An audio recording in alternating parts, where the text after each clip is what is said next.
Hello दोस्तों, तो आज मैं एक्सप्लेन करने जा रहा हूँ स्क्विड गेम, जो कि हाल ही में नेटफ्लिक्स पे आया है। तो बात करें इस टीवी सीरीज के बारे में, तो ये एक कोरियन ड्रामा और एक डार्क सस्पेंस थ्रिलर सीरीज है। सीरीज काफी नई है तो इसका रेटिंग ऊपर नीचे हो रहे हैं। तो सीधे चलते हैं एक्सप्लेनेशन की तरफ। तो एपिसोड 1 के पहले सीन में ही हमें बताया जाता है स्क्विड गेम क्या होता है। तो पहले तो प्लेयर्स को 2 टीमों में बांटा जाता है, एक ऑफेंस एक डिफेंस। तो ऑफेंस वालों का काम होगा वो सर्कल और लाइन के बाहर रहेंगे और कैसे भी करके डिफेंस को अटैक करके सर्कल में घुसेंगे, और उससे पहले वो अपने एक ही पैर का यूज कर सकते हैं। एक बार अगर वो डिफेंस को चकमा देके स्क्विड के अंदर घुस गए तो वो लोग दोनों पैरों का इस्तेमाल कर सकते हैं। फिर उसको कैसे भी करके डिफेंस का जो सर्कल है पहले तो उस पे जाना पड़ेगा और फिर से डिफेंस को चकमा देके अपने सर्कल यानी कि ऑफेंस के सर्कल में जाना पड़ेगा। यहाँ पे हमें बहुत सारे बच्चे दिखाया जाता है जो कि गेम खेल रहे थे। फिर हमें दिखाया जाता है जी हुन को। उनके नाम यहाँ पे थोड़े आपको और लग सकते हैं, मैं बिल्कुल कोशिश करूंगा इनके नाम का सही प्रोनाउंसिएशन हो। जी हुन यहाँ पे अपनी माँ से बोल रहा था कि उसे कुछ पैसे चाहिए क्योंकि आज उसकी बेटी का बर्थडे था, और यहाँ पे हमें पता चलता है उसका डाइवोर्स हो चुका है और उसकी बेटी अभी अपने मम्मी के पास रहती है और उसकी मम्मी दूसरी शादी कर चुकी है। लेकिन सिर्फ बर्थडे के दिन ही जी हुन अपनी बेटी से मिल सकता है, और जी हुन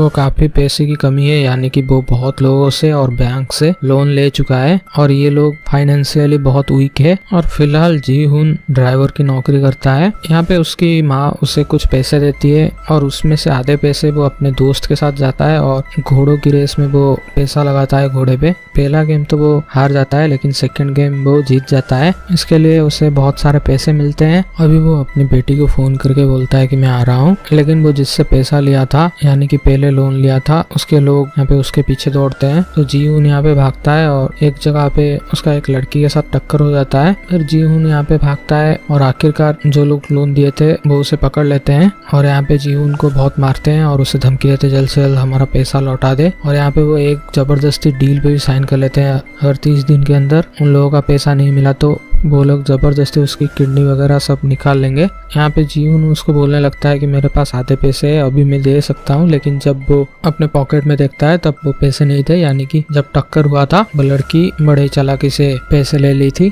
तो लोन वाले उसको धमकी दे के इधर से चले जाते हैं। अभी उसके पास पैसे नहीं थे तो वो अपनी बेटी को बड़े से रेस्टोरेंट में नहीं ले जा सकता। यहाँ पे उसकी बेटी उसको कुछ बताना चाहती थी लेकिन यहाँ पे वो नहीं बोलती। यहाँ पे जी हुन अपनी बेटी से वादा करता है कि वो उसकी नेक्स्ट बर्थडे में एक अच्छा सा गिफ्ट लाएगा और ये लोग साथ में एक रेस्टोरेंट जाएंगे। फिर जी हुन अपनी बेटी को घर छोड़ता है और खुद मेट्रो स्टेशन जाता है, लेकिन थोड़ी देर पहले ही स्टेशन से ट्रेन छूट गई थी। यहाँ पे वो अकेला स्टेशन पे बैठा था और उसी बेंच पे और एक पर्सन यहाँ पे बैठता है। यहाँ पे वो आदमी जी हुन से बोलता है कि मैं तुम्हारे साथ एक गेम खेलूंगा, अगर तुम जीत गए तो मैं तुम्हें 1 लाख वॉन दूंगा, अगर तुम हार गए तो तुम्हें 1 लाख वॉन देना पड़ेगा। तो पहले तो जी हुन नहीं मानता, लेकिन उसका पैसों का प्रॉब्लम होता है तो वो एक रिस्क लेके वो खेलता है। और यहाँ पे पहली बार हम देखते हैं जी हुन यहाँ पे हार जाता है। फिर जी हुन वो आदमी को बोलता है कि मेरे पास पैसे नहीं है। तो यहाँ पे वो आदमी बोलता है कि ठीक है, मैं पैसों के बदले तुम्हें एक चाटा मार दूंगा। तो यहाँ पे हम देखते हैं जी हुन कई बार उस गेम पे हारता है और कई बार वो चाटा खाता है और आखिरकार वो ट्राई करके आखिरकार वो गेम में जीत जाता है। और वो जस्ट उस आदमी को चाटा मारने ही जा रहा था। यहाँ पे वो आदमी उसे 1 लाख वॉन दे देता है और उसे एक कार्ड देता है। यहाँ पे बोलता है वो और एक बड़ा गेम अरेंज करने जा रहे हैं, अगर उससे हिस्सा लेना है तो इस नंबर पे उसे कॉल करे, और ये गेम जीतने पर उसे बहुत सारे पैसे मिलने वाले थे। और तो और वो आदमी जी हुन के बारे में बहुत कुछ जानता है, लाइक उसका नाम और उसके बैंक से कितने लोन है और आज सुबह वो जो घोड़ों के ऊपर पैसा लगाया था वगैरह वगैरह सब कुछ जानता है वो। यानी कि कुछ लोग यहाँ पे जी हुन पे नजर रख रहे थे। यहाँ पे जी हुन उस आदमी से कुछ पूछ पाता, इससे पहले वो आदमी ट्रेन पे बैठकर चला जाता है। यहाँ पे घर जाते वक्त वो एक फिश की दुकान में फिश खरीदती है और यहाँ पे हमें पता चलता है वो औरत उसके बचपन की दोस्त की माँ है और उसका बचपन का दोस्त का नाम होता है सांग वू, और सांग वू फिलहाल तो एक बहुत बड़ा बिजनेसमैन बन चुका है। फिर जी हुन यहाँ से फिश खरीद के अपने घर जाता है और वहाँ पे उसके मम्मी यहाँ पे पूछती है कि इतने पैसे कहाँ से लाए, तुमने क्या जुआ खेला या फिर किसी से चोरी किया। तो यहाँ पे जी हुन बोलने लगता है नहीं ये मेरे मेहनत की कमाई है। और यहाँ पे उसके माँ और एक बात भी बोलते हैं। इधर से हमें पता चलता है कि जी हुन की बेटी बहुत जल्दी अमेरिका शिफ्ट होने जा रहा है क्योंकि उसके नए फादर को यूएसए में नौकरी मिल गया है और यहाँ पे ये लोग बहुत जल्द यूएसए शिफ्ट होंगे। तो जी हुन यहाँ पे सोचने लगता है कि शायद से कुछ देर पहले उसकी बेटी उसको ये कहना चाहती थी लेकिन वो कह नहीं पाई। जी हुन की माँ यहाँ पे बोलने लगती है कि तुम्हें शर्म नहीं आता। वो जब यूएसए चली जाएगी तो उनकी बोली सब भूल जाएगी, मतलब कोरियन लैंग्वेज ये सब भूल जाएगी और ये इन लोगों के लिए बस अजनबी बन के रह जाएगी। अगर ये लोग प्रूव कर देते हैं कि जीहुन के पास पैसा है तो ये लोग फिर से केस लड़के जीहुन की बेटी को अपनी कस्टडी में ला सकते हैं। फिर ये सब बातें जीहुन यहाँ पे सोच रहा था और अपनी बेटी की तस्वीर यहाँ पे देख रहा था और साथ ही साथ वो उस कार्ड को भी देखता है जो उस आदमी ने दिया था स्टेशन पे। वो उस नंबर पे कॉल करता है और यहाँ पे वो उस गेम के लिए रजिस्टर कर देता है और रिसीवर में जो था वो आदमी बोलता है कि वो एक एड्रेस देता है, यहीं पे वेट करो, हमारा आदमी तुमको वहां से पिकअप कर लेगा। तो जीहुन यहाँ पे वो गाड़ी में बैठता है और थोड़ी देर बाद एक गैस स्प्रे होता है जिससे कि जीहुन यहाँ पे बेहोश हो गया था। और यहाँ पे हम नोटिस कर पाते हैं कि कार में और भी बहुत सारे लोग हैं जो कि बेहोश पड़े थे। जब जीहुन की आंख यहाँ पे खोलता है तो वो किसी और ही जगह में था और वहाँ उससे एक बूढ़े आदमी से उसका मुलाकात होता है जिसका नाम होता है इल नाम। और इल नाम यहाँ पे कितने प्लेयर है वो सब गिन रहा था। तो जीहुन उसे बताता है कि यहाँ पे टोटल 456 प्लेयर है जो कि सामने के टीवी स्क्रीन में था। तो यहाँ पे वो इल नाम को पूछने लगता है कि इसमें गिनने का क्या जरूरत है। तो इल नाम उसे बोलता है कि मैं तो ऐसे ही गिन रहा था क्योंकि डॉक्टर ने मुझे बोला है अगर तुम कुछ काम पे बिजी रहोगे तो तुम्हारा डिमेंशिया खत्म हो जाएगा। यहाँ पे हमें पता चलता है इल नाम को डिमेंशिया यानी कि भूलने की बीमारी थी। फिर यहाँ पे कुछ लोग लड़ाई कर रहे थे तो जीहुन यहाँ पे चेक करने पर यहाँ पे हमें पता चलता है कि एक आदमी वही औरत को मार रहा था जो औरत कुछ देर पहले जीहुन की जेब काटी थी, उसी औरत को यहाँ पे हम देख पाते हैं। ओके, तो बाद में हमें इन लोगों का नाम पता चलता है तो मैं अभी से इन लोगों का नाम बता देता हूँ ताकि समझाने में आसानी हो। ये जो आदमी उसे मार रहा था इसका नाम होता है डियोक्सू और डियोक्सू एक बहुत बड़ा क्रिमिनल है, लेकिन उसको बहुत सारा पैसा कमाना था इसीलिए वो अपनी बॉस को ही धोखा देके उसका पैसा लूट लिया है और जुआ खेल के हार गया है। और लड़की का नाम होता है सिबियोक और उनके कन्वर्सेशन से हमें पता चलता है कि सिबियोक नॉर्थ कोरिया से है। और यहाँ पे डियोक्सू उसको बोल रहा था कि जब तुम्हारे पास कुछ नहीं था तो तुमको मैंने अपने गैंग में भर्ती किया था और लास्ट में मुझे ही धोखा देके चली गई, ऐसा कह के वो उसे मार रहा था। तो जीहुन यहाँ पे चला आता है और उससे पूछने लगता है मेरे पैसे कहाँ है, मेरे पैसे कहाँ है। और ऐसे ही सब चल रहा था। थोड़ी देर में यहाँ पे एक सायरन जैसा बजता है और कुछ लोग रेड यूनिफॉर्म और एक मास्क लगा के आ जाते हैं और यहाँ पे ये लोग अनाउंस करते हैं कि आप लोगों को 6 दिन यहाँ पे रहना पड़ेगा और 6 दिन अलग अलग गेम खेला जाएगा। एक गेम खत्म होने के बाद बहुत सारा पैसा मिलेगा। यहाँ पे कई सारे लोग ऑब्जेक्शन करने लगते हैं कि तुमने अचानक से हमें पैसे का लोभ दिखा के इधर किडनैप करके ले आए तो तुम्हारे ऊपर हम कैसे भरोसा कर सकते हैं। तो वो आदमी बोलने लगता है कि आप लोगों ने खुद से हमें फोन करके अपना नाम और पता सब रजिस्टर करवाया, उसके बाद ही हम लोग आपको पिकअप किए और यहाँ पे हम लोग आपको एक चांस देंगे बहुत सारा पैसा जीतने का। और कॉन्फिडेंशियलिटी मेंटेन करने के लिए ये लोग मास्क पहन रहे हैं। और यहाँ पे वही सांग हू भी प्रेजेंट होता है जो कि जीहुन का बचपन का दोस्त था। तो यहाँ पे हमें पता चलता है कि सांग हून के ऊपर 655 मिलियन वॉन का कर्जा है। ऐसे इधर जितने भी प्लेयर्स है तो सबके ऊपर कोई ना कोई कर्जा या फिर फाइनेंशियली वो बहुत वीक है, इसीलिए पैसे के चक्कर में यहाँ पे आ गए हैं। ओके, तो कुछ देर बाद ये लोग एक डॉक्यूमेंट में साइन करते हैं कि अपने मर्जी से ये गेम वो लोग खेल रहे हैं। और यहाँ पे कुछ रूल्स थे, अगर गेम एक बार चालू हो गया तो ये लोग बाहर नहीं जा सकते। अगर मेजोरिटी ऑफ पीपल चाहते हैं कि ये गेम बंद हो तभी ये गेम बंद हो सकता है, नहीं तो सभी को ये गेम खेलना पड़ेगा। और यहाँ पे और एक बात भी हम देख पाते हैं, एक ब्लैक मास्क पहना हुआ आदमी यहाँ पे मतलब सब कुछ ऑपरेट कर रहा था और सब जगह सीसीटीवी था और सब चीज यहाँ पे मॉनिटर हो रहा था। फिर पहले गेम के लिए सब लोगों को एक ओपन फील्ड में बुलाया जाता है। यहाँ पे संगहू और जीहुन की बातचीत होता है क्योंकि इतने सालों बाद ये लोग मिले थे। फिर जीहुन संगहू को बोलने लगता है कि ये सब कैसे हुआ। तो यहाँ पे हमें पता चलता है कि संगहू ने जहाँ पे वो नौकरी कर रहा था उस क्लाइंट का ही पैसा लेके वो स्टॉक मार्केट में इन्वेस्ट कर दिया और सारा पैसा हार गया। तो यहाँ पे और एक अनाउंसमेंट होता है, वो लोग गेम खेलने वाले थे और गेम का नाम होता है रेड लाइट ग्रीन लाइट। और इसका रूल था कि सामने एक डॉल है वो गाना प्ले करेगी और उन लोगों को 10 मिनट दिया जाएगा सामने जो लाइन है उसको पार करने के लिए। जब वो गाना प्ले करेगी उन लोगों को आगे बढ़ना है, जब वो गाना बंद कर देगी तब उन लोगों को स्टैचू रहना है, नहीं तो प्लेयर एलिमिनेट हो जाएंगे। तो यहाँ पे काउंटडाउन शुरू होता है और हम देखते हैं 2 बच्चे आगे भाग रहे थे लेकिन सडनली यहाँ पे गाना बंद हो जाता है और उसमें से एक बच्चा हिल जाता है और सडनली उसको शूट किया जाता है।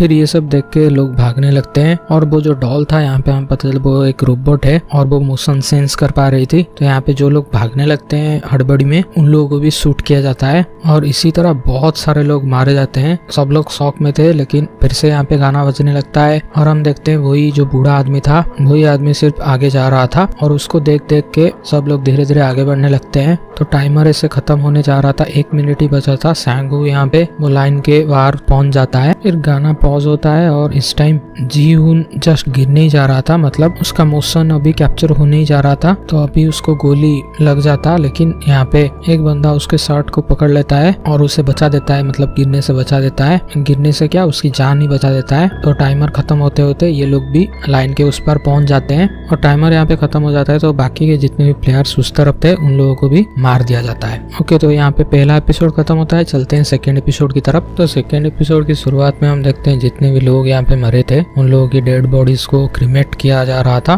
फिर शिनशिप्टो के हमें दिखाया जाता है जी हुन, वो जो आदमी उसका जान बचाया था उसको थैंक यू बोलता है और यहाँ पे हमें उसका नाम पता चलता है, उसका नाम होता है अली। फिर यहाँ पे अनाउंस करने वाला आ जाते हैं और यहाँ पे अनाउंस करने लगते हैं कि कांग्रेचुलेशन, आप लोग सक्सेसफुली पहला गेम पार कर चुके हो। तो अभी 456 प्लेयर से 201 प्लेयर्स ही बाकी थे। यहाँ पे सब लोग अपील करने लगते हैं कि हमें ये गेम नहीं खेलना और यहाँ पे एक रूल था कि मेजोरिटी ऑफ पीपल अगर नहीं खेलना चाहते ये गेम तो ये खेल तुरंत बंद कर दिया जाएगा। सब लोग यहाँ पे वोटिंग के लिए राजी हो जाते हैं, लेकिन उससे पहले जो आदमी यहाँ पे अनाउंस कर रहा था वो बोलता है कि उससे पहले कितना पैसा तुम लोग जीते हो वो तो देख लो। तो यहाँ पे हम देखते हैं करीब 15 मिलियन वॉन पैसा ये लोग जीत गए थे पहला गेम जीतने के बाद।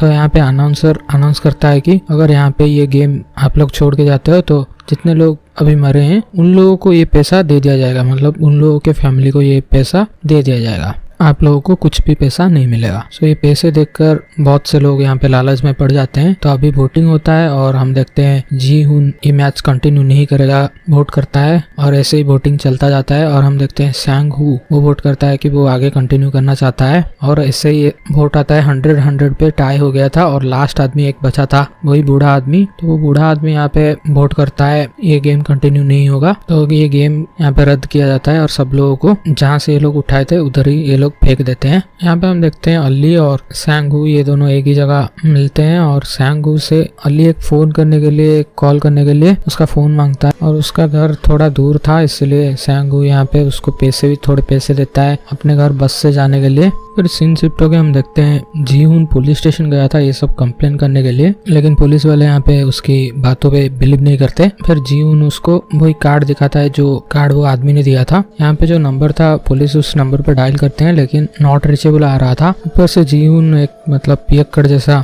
हुलिया था तो उसका बात यहाँ पे पुलिस वाले बिलीव नहीं करते। यहाँ पे और एक पुलिस वाला आता है जिसका नाम हमें बाद में पता चलता है कि जून हो है। तो जून हो यहाँ पे वही कार्ड देख लेता है और थोड़ी देर बाद हमें पता चलता है कि जून हो की भाई कब से मिसिंग है और उसके भी कमरे से वही वाला कार्ड मिला है, इसीलिए वो उस पुलिस वाले को पूछता है कि जी हुन जो आया था वो कहाँ से है और उसका एड्रेस निकाल के वो उससे मिलने जाता है। नेक्स्ट सीन में हमें दिखाया जाता है कि जी हुन की माँ बहुत बीमार है और पैसा भी बहुत खर्च हो जाएगा उस बीमारी के लिए। तो जी हुन अपने माँ को रेस्ट करने के लिए बोलता है अस्पताल में, लेकिन जी हुन के पास पैसे नहीं है इसीलिए उसकी माँ उस अस्पताल से चली आती है और बोलती है कि मैं ठीक हूँ, चिंता करने की कोई बात नहीं। फिर सीन शिफ्ट होकर हमें दिखाया जाता है सीबीओ का क्या मजबूरी है इस गेम में आने के लिए। उसका एक छोटा भाई था और ये लोग नॉर्थ कोरिया से भाग गए थे साउथ कोरिया में बेटर लाइफ के लिए, और जब ये लोग बॉर्डर पार कर रहे थे तो उन लोगों के फादर यहाँ पे मारे जाते हैं और उसकी माँ को बॉर्डर पे ही पकड़ लिया जाता है और उसको चाइना भेज दिया जाता है। और ये भाई बहन ही अकेले साउथ कोरिया में है। सीबीओ को बहुत सारे पैसे चाहिए उसकी माँ को चाइना के जेल से छुड़ाने के लिए और यहाँ पे एक बेटर लाइफ के लिए उसको बहुत सारे पैसे चाहिए। उसका भाई को फिलहाल तो वो एक अनाथ आश्रम में छोड़ी है। फिर अली को दिखाया जाता है अली को अपने बॉस से 6 महीने से अपना तनख्वाह नहीं मिला है। अली को बहुत सारे पैसे की जरूरत है और यहाँ पे वो बोलता है अपने देश वापस जाना चाहता है, लेकिन उसका बॉस उसको पैसा नहीं दे रहा है। तो वो उसके बॉस को धक्का देके वहाँ पे कुछ पैसे रखे थे उसको लेके वहाँ से भाग जाता है। फिर सीन शिफ्ट हो गया, हमें सैंगू की हालत दिखाया जाता है। सैंगू अपने माँ को फोन करके बोल रहा था, झूठ मूठ का बोल रहा था कि वो अभी यूएस में है और वो बहुत अभी बिजी है। मतलब सैंगू की माँ सोच रही थी कि उसका बेटा बिजनेस कर रहा है यूएस में। ये सब बातें करके सैंगू बहुत परेशान हो जाता है और सोचता है कि बाथटब में डूब के मर जाएगा। तभी उसके दरवाजे की घंटी बजती है और कोई वही गेम का इन्विटेशन फिर से उसके दरवाजे पे छोड़ के गया था। इधर अली जितने भी पैसे वो अपने बॉस से चुराया है वो सब पैसे उसके बीबी और बच्चे को दे देते हैं और बोलते हैं कि अपने देश वापस चले जाए और अली को कुछ काम है वो फिनिश करके आएगा। यानी कि अली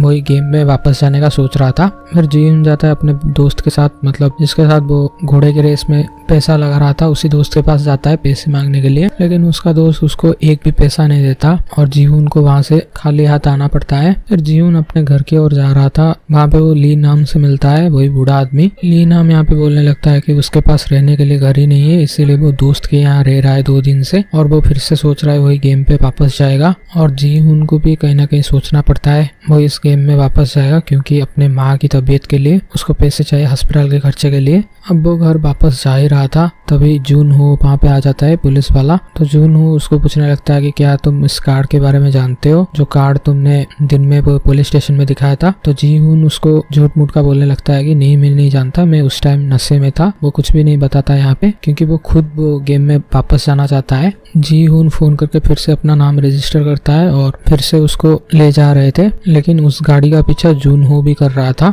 यहाँ पे सेकेंड एपिसोड खत्म होता है, चलते हैं थर्ड एपिसोड की तरफ। थर्ड एपिसोड की शुरुआत में हम देख पाते हैं ये सब गाड़ी एक शिप में लोड हो रहा था और कुछ देर के लिए ये गाड़ी सब रुकते हैं और इसी बात का फायदा उठा के जून हो अपनी गाड़ी से निकल के एक गाड़ी के नीचे वो छुप जाता है और यहाँ पे एक आदमी चेक करने आता है, मतलब प्लेयर का जो सब कोड था वो सब चेक करने आ रहा था। लाइक जीहून का कोड था 456, ऐसे सब प्लेयर का कोड था। तो ये बात यहाँ पे वो मास्क वाला आदमी चेक कर रहा था। तो जून हो को स्कैन करके इन लोगों को कुछ भी कोड नहीं मिलता, इसीलिए वो वापस बताने जा ही रहा था। जुनहो उसके ऊपर अटैक कर देता है और उसको मार के उसी के साथ, मतलब उसी के पॉकेट में अपना पुलिस का आईडी रख देता है और उसका यूनिफॉर्म वो खुद पहन लेता है। फिर यहाँ पे हम देखते हैं जीहून और ये सब लोग भी पहुंच गए थे, सांगू, अली और वो बूढ़ा आदमी, ये सब लोग पहुंच गए थे। यहाँ पे ये लोग बातें करने लगते हैं कि पता नहीं नेक्स्ट गेम क्या होगा, तो ये लोग एक दूसरे को हेल्प कर सकते हैं, इसीलिए ये लोग एक टीम बनाते हैं ताकि फ्यूचर की गेम में ये लोग एक दूसरे को हेल्प कर सके। यहाँ पे वो ब्लैक मास्क वाला आदमी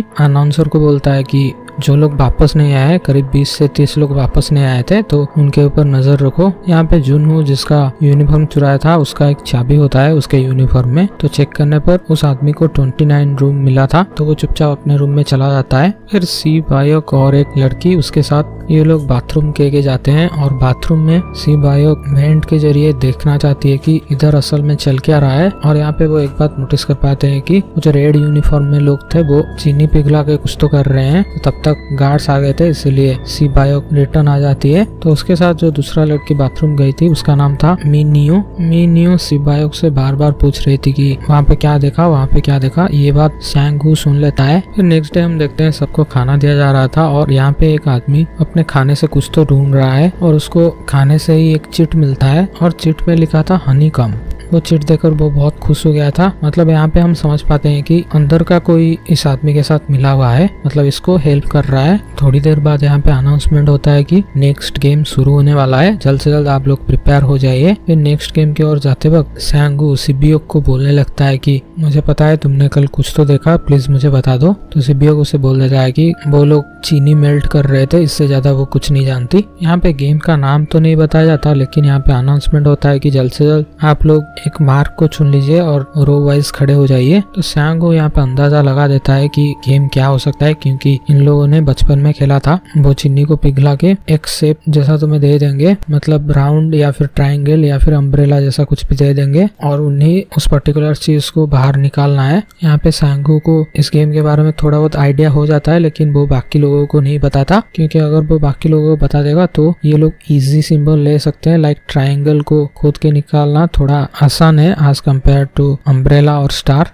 फिर सांगू बोलता है कि सब लोग अलग अलग सिंबल ले लो, पता नहीं गेम क्या हो सकता है। तो सब लोग यहाँ पे सांगू की बात मान लेते हैं। सांगू तो पहले से ही ट्रायंगल ले लिया था, फिर अली लेता है सर्कल, जीहून लेता है अम्ब्रेला और वो बूढ़ा आदमी लेता है स्टार। फिर जाके ये लोग लाइन में खड़े होते हैं और इन लोगों को सेफ वाइज जिसने जो लिया है वो सिंबल उन्हें मिलता है और बाद में जाके अनाउंसमेंट होता है कि ये जो शेप आपने लिया है इसको खोद के निकालना है, मतलब जैसा कि मैं कुछ देर पहले बोला। तो ये सुन के जीहून तो पूरा परेशान ही हो जाता है, क्योंकि सबसे डिफिकल्ट वाला अम्ब्रेला ही है और यहाँ पे गेम का नाम अनाउंस होता है हनीकम्ब, यानी कि वो जो आदमी चिट देख के हनीकम्ब वहाँ पे लिखा हुआ था, यहाँ पे हमें आइडिया आता है कि इस आदमी को कोई तो पहले से गेम का नाम और क्या होने वाला है सब बता रहा है। तो इस आदमी को क्यों अंदर से हेल्प किया जा रहा है तो हमें आगे पता चलेगा। और इस शेप को निकालने के लिए सिर्फ इन लोगों के पास 10 मिनट है। यहाँ पे हम देखते हैं सब लोग एक एक करके सक्सेसफुली पास हो रहे थे और कुछ लोग यहाँ पे फेल हो रहे थे, और फेल होते इन लोगों को तुरंत वहीं पे गोली मार दिया जाता था। शैंगू इजीली पास हो जाता है और इधर से चला जाता है, और अली भी पास हो जाता है। और यहाँ पे हम देखते हैं मीनियो कहीं से तो एक लाइटर ले आई थी, और लाइटर की मदद से वो एक कांटे को गर्म करके इजीली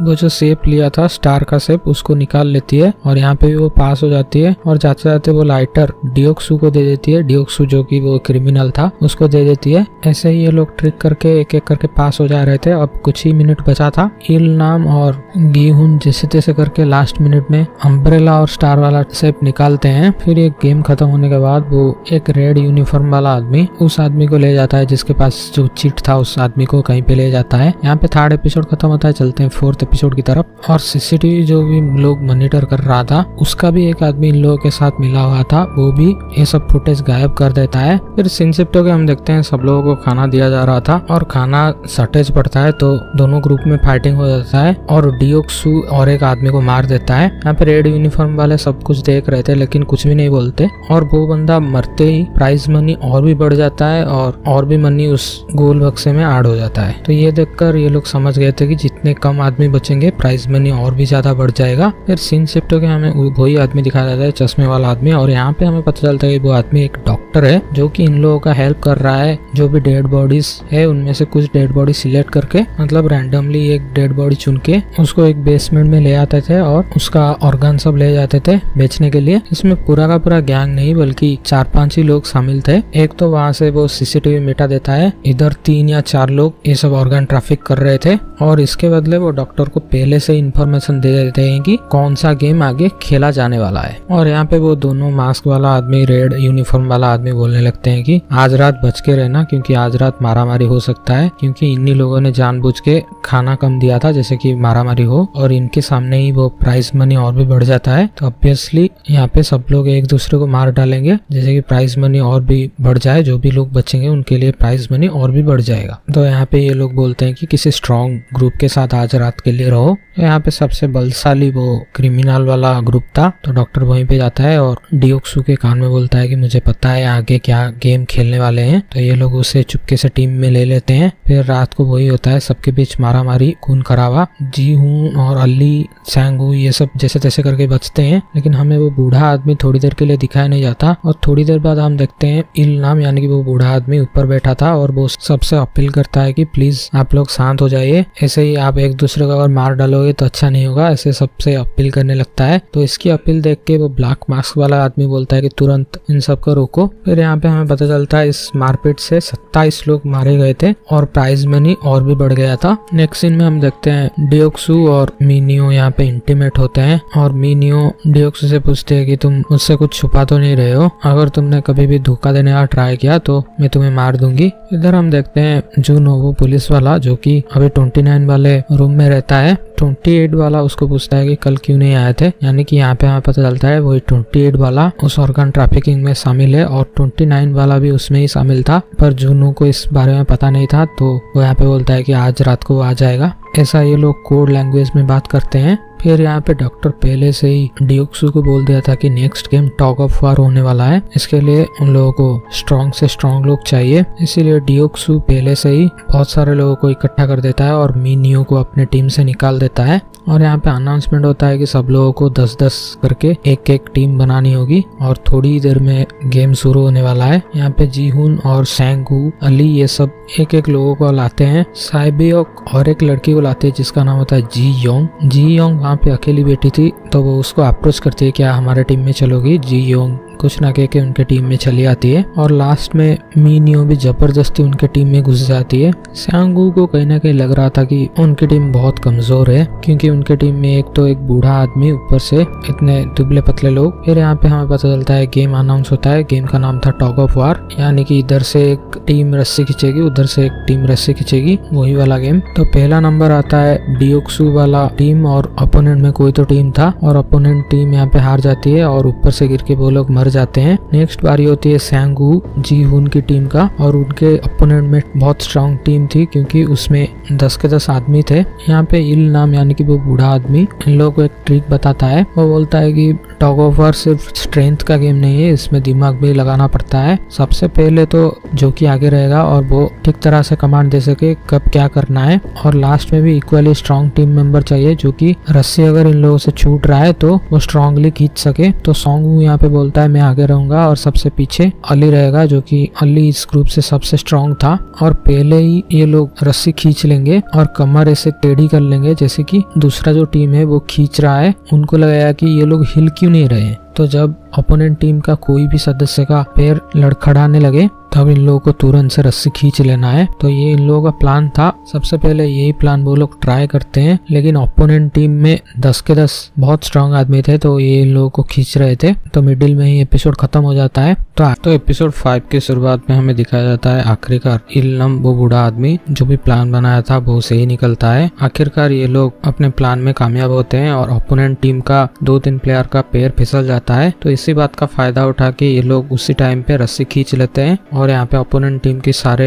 प्लेयर्स मारे जाते हैं। यहाँ पे ये लोग लिफ्ट से नीचे जा रहे थे। उनमें से एक टीम मेंबर प्रे कर रहा था, जो लोग भी इन लोगों के लिए मारे गए उन लोगों की आत्मा की शांति के लिए प्रे कर रहा था। लेकिन जी योंग यहाँ पे बोलता है ये सब बकवास है, तुमको प्रे करने का कोई जरूरत नहीं है, ये लोग अपने जान बचाने के लिए उन लोगों को मार दिए। सो जी योंग यहाँ पे थोड़ा सा अपसॉर्ट बिहेव करती है। यहाँ पे वो ऐसा क्यों बोल रही थी हमें आगे पता चलेगा। फिर जी योंग यहाँ पे सीबीओ को पूछने लगती है कि तुमने मुझे अपने टीम पे क्यों बुलाया। मतलब यहाँ पे वो सीबीओ के साथ कन्वर्सेशन स्टार्ट करना चाहती थी, लेकिन सीबीओ यहाँ पे कुछ भी नहीं बोलती, वो बस उसे इग्नोर मारती है। यहाँ पे हम देखते हैं रेड मास्क वाले वो जो 2-3 लोग थे वो बड़े ही चालाकी से वो जो डेड बॉडीज पड़ा हुआ था, ये लोग बड़े ही चालाकी से उनमें से एक डेड बॉडी अंडरग्राउंड बेसमेंट में ये लोग ले जाते हैं और उनमें से एक बोलता है जल्द से जल्द डॉक्टर को बुलाओ। यहाँ पे हम देखते हैं कुछ ही देर में लाइट ऑफ होने वाला था, तो इन लोगों को पता था कि फिर से आज उनके ग्रुप के ऊपर हमला हो सकता है, क्योंकि जितने कम लोग होंगे उतना ही प्राइस मनी बढ़ेगा, इसलिए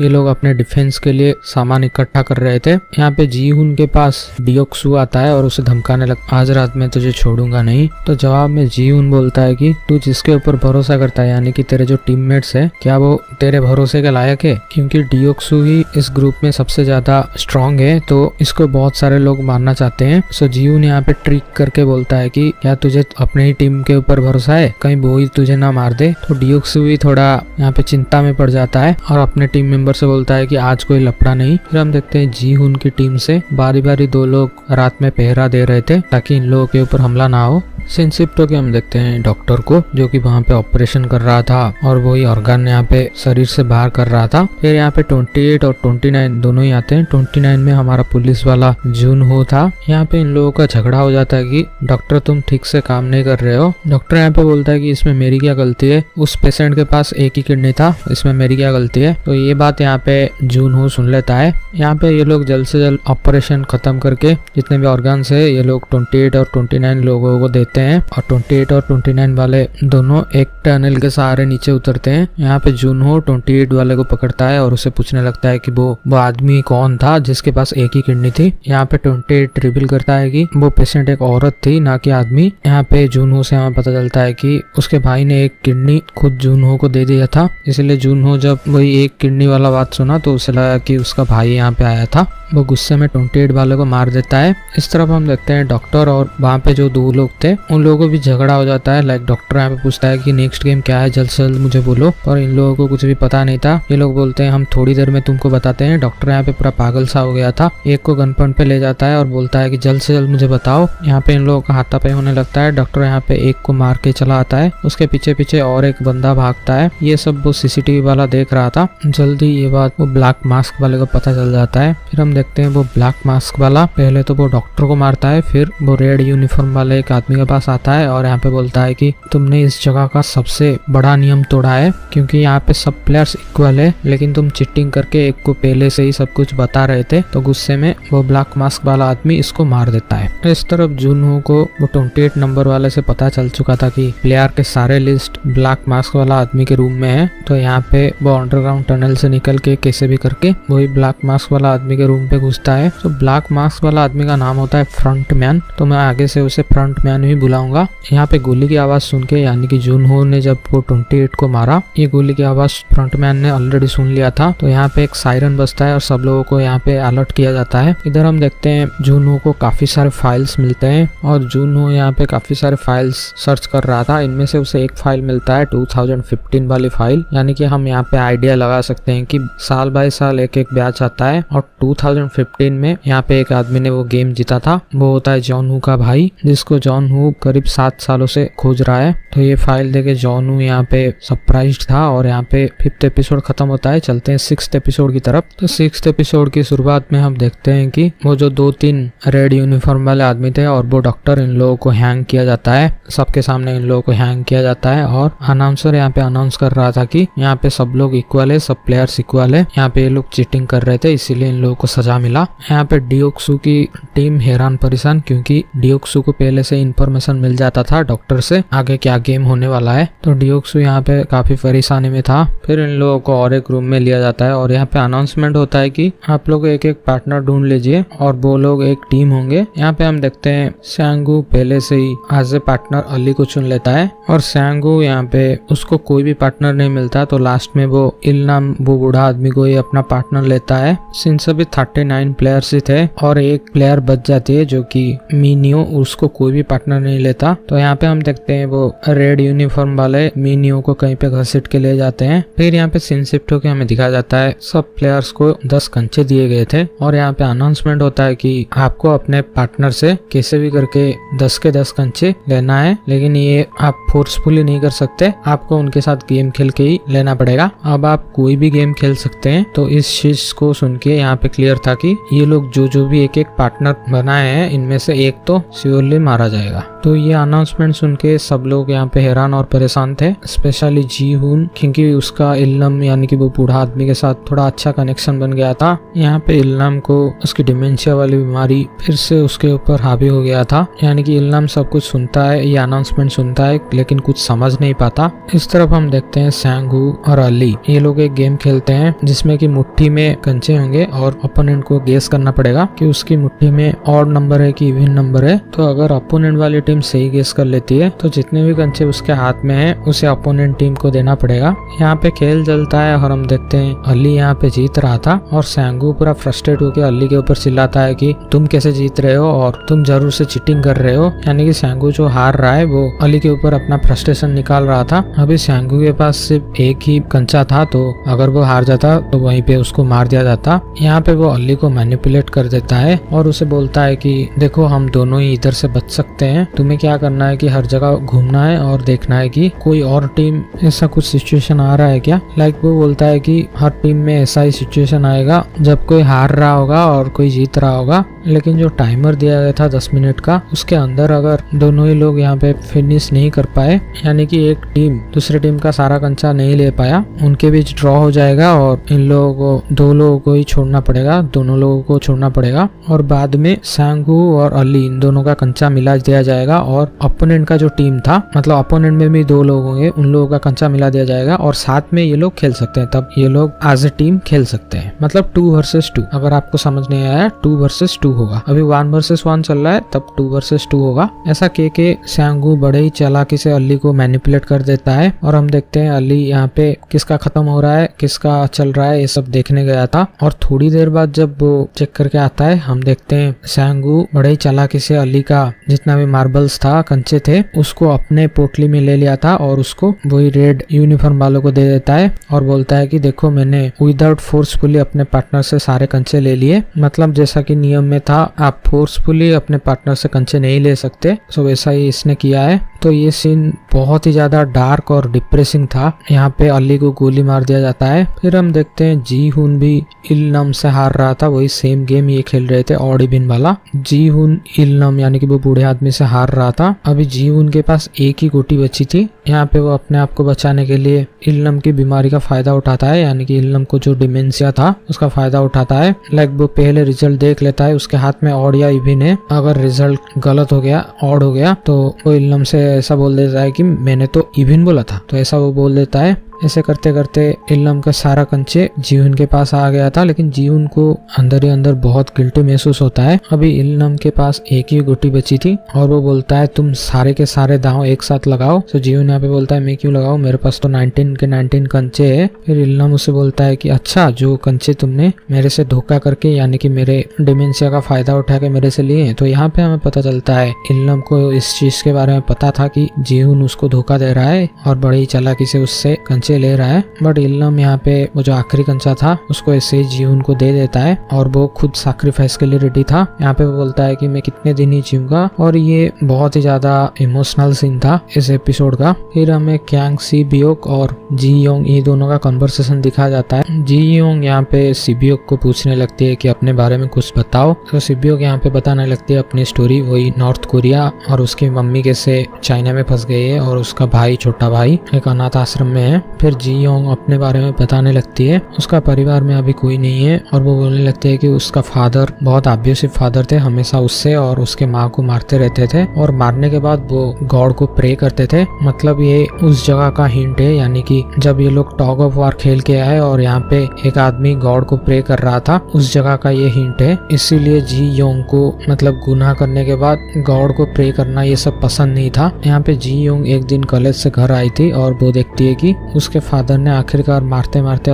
उसके मम्मी को मार डाला, और गुस्से में आके जी योंग भी उसके फादर को मार डालती है। और तब से वो जेल में थी, बहुत सालों से वो जेल में थी। जब से वो जेल से छुट्टी है, एक आदमी उसके साथ वही गेम खेलता है और उसको वही काट देता है। यहाँ पे जी योंग बोलती है कि मेरे पास जाने के लिए कहीं पे जगह नहीं था, यानी कि सब कोई तो उसके परिवार में मर चुके हैं और ऊपर से उसका कोई भी दोस्त नहीं है। तो यहाँ पे वो आ गई। फिर ये लोग डिसाइड करते हैं कि वो एक ही गेम खेलेंगे, जो एक मार्बल को सबसे ज्यादा दूर फेंकेगा वो जीतेगा इस गेम। तो हम देखते हैं सिबियोक पहले एक मार्बल को फेंक देती है, लेकिन जी योंग यहाँ पे जानबूझ के वही मार्बल को धीरे से उसके पास ही फेंक देती है। तो ये देख के सिबियोक यहाँ पे उसके ऊपर चिल्लाने लगती है। लाइक ये बहुत ही ज्यादा इमोशनल सीन था, उसके ऊपर चिल्लाने लगती है कि तुम क्यों मेरे लिए अपने आप को सैक्रिफाइस करने जा रही हो। तो जी योंग यहाँ पे बोलने लगती है कि मेरे पास जीने के लिए कोई वजह नहीं है, लेकिन तुम्हारे पास है, तुम ये पैसे लेके अपनी मम्मी को आजाद करवा सकती हो और अपने भाई को एक बेटर लाइफ दे सकती हो। तो ये बहुत ही ज्यादा इमोशनल सीन था। यहाँ पे जी योंग खुद को सैक्रिफाइस कर लेती है सिबियोक के लिए, और जी योंग को यहाँ पे गोली मार दिया जाता है। और लास्ट में हम देखते हैं डियोक्सु भी ये कंचे वाले गेम में जीत गया था। ये बहुत ही ज्यादा इमोशनल एपिसोड था, और इस एपिसोड में हमने देखा एक तरफ अपने आप को बचाने के लिए धोखा और एक तरफ दोस्ती के लिए कुर्बानी। 6th एपिसोड यहाँ पे खत्म होता है। चलते हैं 7th एपिसोड की तरफ। तो 7th एपिसोड की शुरुआत में हम देख पाते हैं फ्रंटमैन यहाँ पे सबको अलर्ट करता है कि VIPs कुछ देर में आने वाले हैं, जल्द से जल्द उस पुलिस वालों को ढूंढो। फिर हम देखते हैं मीनियो, जिनको वो रेड मास्क वाले खींच के ले गए थे, वो अभी भी जिंदा है। फिर यहाँ पे और एक आदमी चिल्लाने लगता है क्योंकि ये गेम में अपने ही बीबी को खो दिया था। सो यहाँ पे वो चिल्ला के सबसे रिक्वेस्ट करता है कि प्लीज इस गेम को बंद कर दो, अभी के अभी हम बोट करते हैं और इधर से हम निकल सकते हैं। लेकिन कोई भी उसकी बात नहीं सुनता, और ऊपर से सैंग हू यहाँ पे उसको समझाने के बजाय उसके ऊपर ही चिल्लाता है, अगर तुमको इतनी पड़ी है तो तुम खुद क्यों नहीं मर गए, तुम्हारे बीबी को क्यों मरने दिया। तो ऐसा कह के वो उसके ऊपर चिल्लाता है। फिर सीन शिफ्ट होके हमें दिखाया जाता है सारे VIPs पहुंच गए थे, और ये बात फ्रंटमैन और एक मास्क वाले आदमी को बोलता है जो कि एक गोल्डन रैबिट मास्क पहना था। सो इस गोल्डन रैबिट मास्क में कौन है हमें आगे पता चलेगा। फ्रंटमैन यहाँ पे सारे VIPs को रिसीव करता है और उनसे बोलता है कि मैं माफी चाहता हूँ क्योंकि होस्ट अभी नहीं आ सकते, क्योंकि अर्जेंटली उनको कुछ इमरजेंसी आ गई। होस्ट यानी कि वो उस गोल्डन रैबिट वाला मास्क के बारे में बोल रहा था, उसको कुछ इमरजेंसी आ गया तो वो अभी VIPs को मिलने नहीं आ सकता। फिर हम देखते हैं VIPs को एक स्पेशल रूम में लिया जाता है जहाँ पे कि ये लोग एक एक प्लेयर के ऊपर बेट लगाते हैं। फिर हम देखते हैं वही जो आदमी चिल्ला चिल्ला के सबसे रिक्वेस्ट कर रहा था कि इस गेम को रोक दिया जाए, वो खुद ही सुसाइड कर चुका है और इन लोगों को यहाँ पे वो रेड मास्क वाले उठा के ले जाते हैं इसकी बॉडी और हम देखते हैं प्राइस मनी बढ़ जाता है। जैसा कि मैंने बोला था ये सीरीज एपिसोड बाय एपिसोड और भी डार्क होता जाएगा। अभी सिर्फ और सिर्फ 16 ही लोग बचे थे और 5वां गेम के लिए सबको कॉल किया जाता है। अब यहाँ पे 16 के 16 लोगों को एक एक शर्ट लेना पड़ेगा जिसमें कि नंबर वाइज 1 to 16 लिखा गया था। तो गेम क्या होने जा रहा है ये अभी तक लोगों को आइडिया नहीं था, इसीलिए 5-6 लोग तो बीच में जितने सारे नंबर्स थे यानी कि 7, 8, 9 ये सब ले जाते हैं। बाकी 3 ही नंबर बचे थे 14, 15, 16। तो 16 लेता है जीहुन, 14 लेता है सैंगू और 15 लेती है सिबियोक। यहाँ पे गेम की अनाउंसमेंट होती है और यहाँ पे हमें पता चलता है कि दोनों ही तरफ दोनों ग्लास है, एक उनमें से फाइबर ग्लास है और एक नॉर्मल ग्लास है। फाइबर ग्लास के ऊपर 2 लोगों को आराम से खड़ा किया जा सकता है, वो ग्लास नहीं टूटेगा, लेकिन नॉर्मल ग्लास एक का भी बोझ संभाल नहीं पाएगा। तो इन लोगों को कैसे भी करके 10 मिनट में लास्ट तक पहुंचना है। मतलब प्लेयर 1 to 16 सब लोगों को 10 मिनट के अंदर ही पहुंचना है, इंडिविजुअल के लिए 10 मिनट नहीं है। एक बार टाइमर चालू हो गया तो सब लोगों को कैसे भी करके दूसरी तरफ पहुंचना है, नहीं तो गोली मार दिया जाएगा। यहाँ पे हम देखते हैं बहुत सारे लोग ऐसे करके मारे जाते हैं। और यहाँ पे और एक बात हम नोटिस कर पाते हैं कि सपोज करके 5 नंबर प्लेयर चुन नहीं पा रहा है कि दोनों ग्लास में कौन से ग्लास में कूदे, तो 6 नंबर प्लेयर क्या करता है कि उसको जाके धक्का दे देता है और सपोज करके वो ग्लास टूट गया तो अपोजिट वाला ग्लास तो फाइबर का है, वो आराम से उस पे कूद जाएगा। मतलब यहाँ पे हमें दिखाया गया है कि कैसे अपने आप को बचाने के लिए यहाँ पे ये लोग ऐसा सब कर रहे थे। यहाँ पे जीवन बोल रहा था कि अच्छा हुआ हमने लास्ट का नंबर लिया, तो सैंगू यहाँ पे बोलने लगता है कि अच्छा नहीं है, अगर इनमें से कोई बीच में रुक जाता है और बोलता है कि मैं आगे नहीं बढ़ूंगा तो सबके सब यहाँ पे मारे जाएंगे, क्योंकि टाइमर तो एक ही है, 10 मिनट के अंदर लास्ट तक पहुंचना है। तो अभी इनके लिए भी खतरा था। इधर हम देखते हैं डियोक्सू जिसके आगे अभी कोई नहीं था, वो ऐसे ही सबको धक्का दे दे के आगे पहुंच गया था। अभी उसके आगे कोई भी खिलाड़ी नहीं था तो अभी वो किसी को भी यूज नहीं कर सकता, इसीलिए यहाँ पे वो एक कांच पे खड़ा रह के बोलता है कि अब मैं आगे नहीं बढ़ूंगा, यहाँ पे सबके सब मारे जाएंगे। यहाँ पे सब लोग हल्ला करने लगते हैं कि ये क्या कर रहे हो, ऑब्वियसली करेंगे। तो उसके जस्ट पीछे मीन्यू थी, तो मीन्यू यहाँ पे डियोक्सू को बोलती है कि तुम्हें याद है ना, अगर तुमने मुझे धोखा देने का कोशिश किया तो मैं तुम्हें मार डालूंगी बोला था। तो यहाँ पे हम देखते हैं मीन्यू ट्रिक करके डियोक्सू को पकड़ लेती है और एक कांच पे कूद जाती है। तो वो नॉर्मल कांच था, इसीलिए यहाँ पे ये दोनों ही नीचे गिर जाते हैं और मर जाते हैं। अभी 4 ही लोग बचे थे, जीहुन, सिबियोक और सैंगू, और उन लोगों के आगे और एक आदमी था। यहाँ पे वो आदमी बोलने लगता है कि वो 30 साल एक ग्लास फैक्ट्री में काम कर चुका है, तो उसको मालूम है कौन सा वाला नॉर्मल कांच है, कौन सा वाला फाइबर है। तो यहाँ पे वो उन लोगों की मदद करता है और कैसे भी करके वो आगे जा रहा था और जस्ट एक ही कांच बचा था, मतलब एक पेयर कांच बचा था। ये बात यहाँ पे फ्रंटमैन नोटिस कर देता है, क्योंकि फाइबर ग्लास में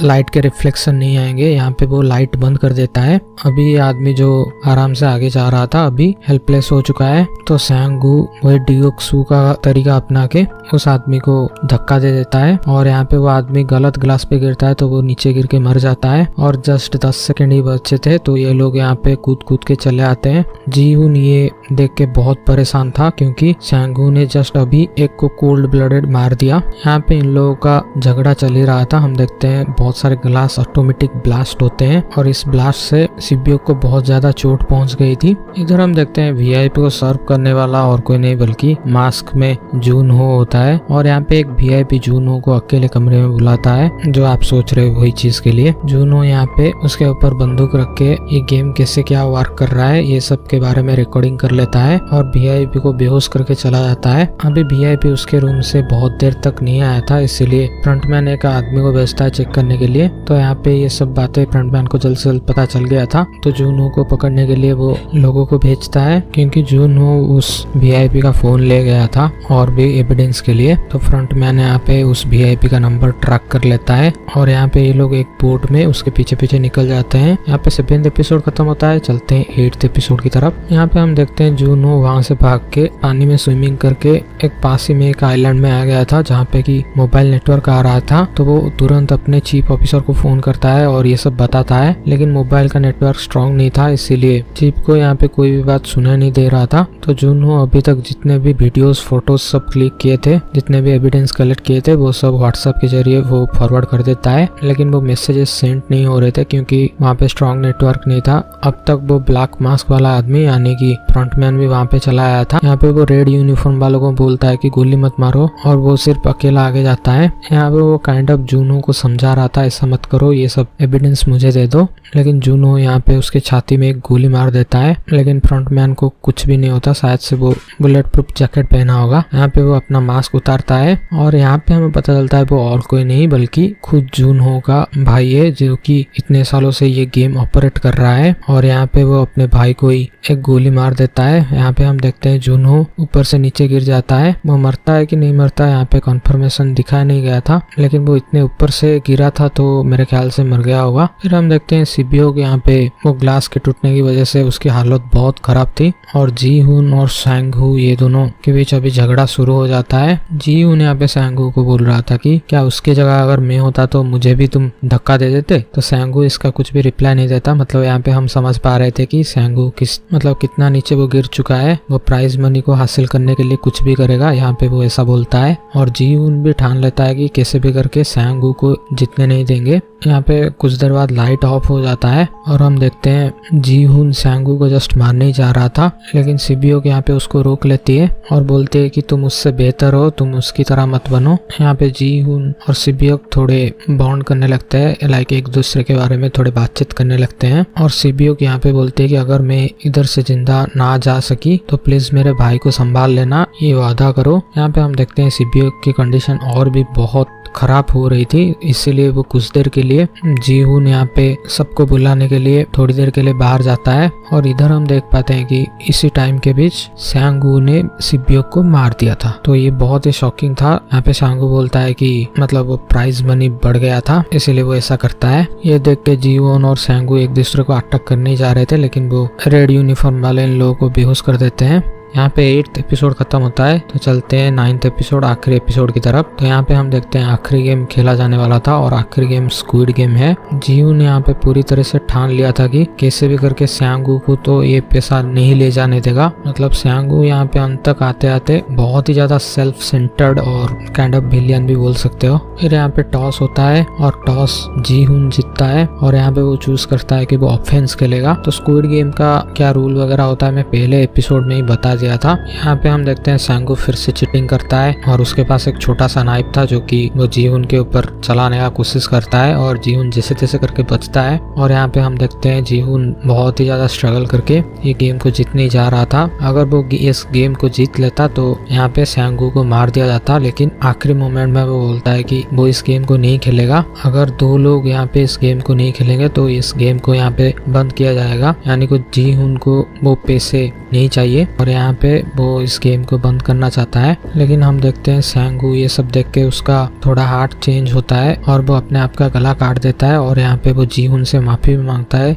लाइक अभी तक जितना वो सब किया इन सब के लिए वो माफी मांगता है। और यहाँ पे जाते जाते वो रिक्वेस्ट करता है कि इस पैसे से थोड़े पैसे उसके मम्मी यानी कि जीहून जिससे फिश खरीदा था उसको थोड़े पैसे दे दे। अगेन यहाँ पे इमोशनल मोमेंट था। फिर हम देखते हैं जूनो का भाई जो कि फ्रंटमैन था वो जीहून को कंग्रेचुलेट करता है ये गेम जीतने के लिए, लेकिन जीहून यहाँ पे उसका आंख में पट्टी बंधा हुआ था तो वो देख नहीं पाया। और हम देखते हैं थोड़ी देर बाद जीहून के अकाउंट में वही 45.6 बिलियन अमाउंट डिपॉजिट हो गया था। यहाँ पे वो एटीएम से कुछ पैसे निकाल के अपने घर जा रहा था और रास्ते में वो सैंगहू की माँ उनसे मिलती है। वो सैंगहू के बारे में पूछती है क्योंकि सैंगहू का कई दिनों से उससे फोन नहीं आया है। तो जीहून यहाँ पे कुछ भी नहीं बोल पाता, चुपचाप अपने घर जाता है और जब वो घर जाके पहुंचता है उसे पता चलता है कि उसकी माँ गुजर चुकी है।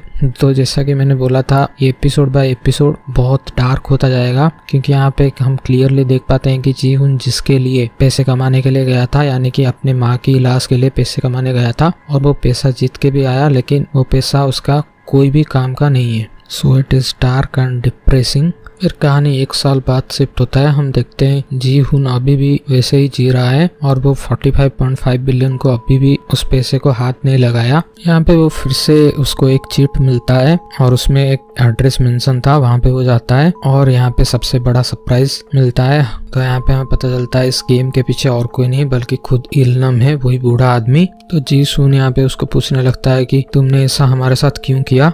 फिर जी हुन अपना स्टोरी बताने लगता है और वो बोलता है कि जितने पल मैं तुम्हारे साथ गुजरा वो सब असली है, लाइक उसको सच में ये डिमेंशिया वाली बीमारी है। और यहाँ पे हम ये बात भी जान पाते हैं कि वो जो गोल्डन रैबिट मास्क के पीछे कौन था, वो इल्लम ही था। फिर इल्लम बोलने लगता है कि ये लोग बहुत सारा पैसा कमा के बोर हो गए थे, इसीलिए यहाँ पे ये लोग कई सालों से एक गेम खेल रहे हैं, लाइक वो ऐसे ही फाइनेंशियली वीक पर्सन को उठाएंगे और इन लोगों को खिलाएंगे और ये देख के इन लोगों को मजा आता है। ऊपर से उनके जो क्लाइंट्स थे यानी कि वो VIPs, ये लोग उसके ऊपर पैसा लगाते हैं। और ये रेफरेंस था पहला सीन का, जैसे कि जी हुन घोड़ों के ऊपर पैसा लगा रहा था, तो जी हुन यहाँ पे बोलने लगता है कि हम कोई घोड़े नहीं है, हम इंसान है। फिर इल्लम यहाँ पे जी हुन को समझाने का कोशिश करता है कि ये जो पैसे तुमने जीते ये तुम्हारी मेहनत की कमाई है, तुम इसको इस्तेमाल क्यों नहीं कर रहे हो। जितने लोग मरे वो उन लोगों की किस्मत थी। और यहाँ पे वो एक आखिरी गेम उसके साथ खेलता है। उस बिल्डिंग के नीचे एक ड्रंक आदमी ऐसे ही लेटा था,